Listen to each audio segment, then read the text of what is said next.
You know, I mentioned that a little bit. It's UCLA. We play them every year, so you can't associate UCLA with non-conference. But in terms of, this is the first time we played them, and it's a new system, different from last year. It's more like that, but the first home game we had this year was the first time we played somebody. So it's weird to be playing someone in your conference for the first time in March. And from the things that you've seen on film, what impresses you about them? They're a well-coached team. I think Coach Alford and his staff have done a great job of getting some individual parts to play together, but yet play with freedom. And they have multiple weapons on that team. They have multiple guys that can put the ball in the basket. And it's all spearheaded by maybe one of the most versatile players in college basketball, Kyle Anderson, who he does it all. What is, to a layman, what's different about the new system of Alford and what challenges is that? Well, it's obviously a lot more free-flowing.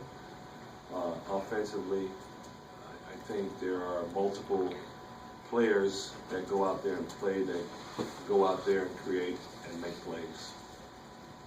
So that in itself is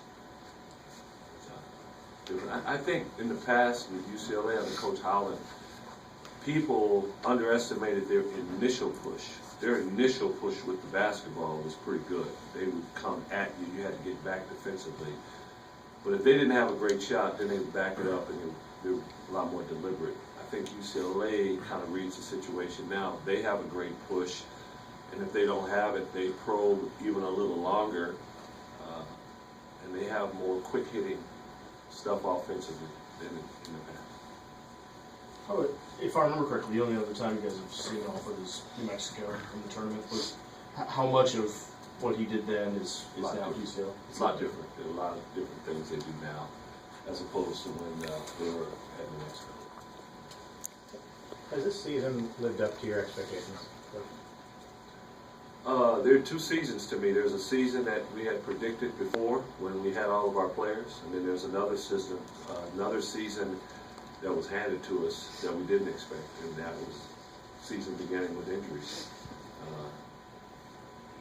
We didn't know that those 2.5 guys, because Sean Kemp has been there, he just wasn't physically capable earlier in the year until right before conference to start to really contribute.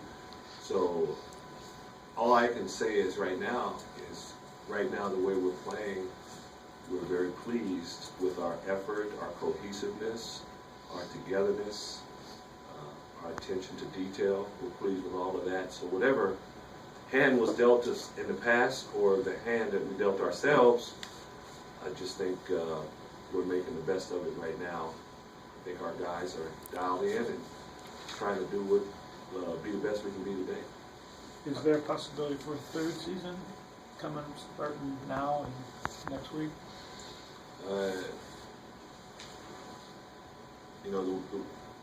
When I'm talking about 2 different seasons, again, is what we thought we would have, and then adjusting to what we had.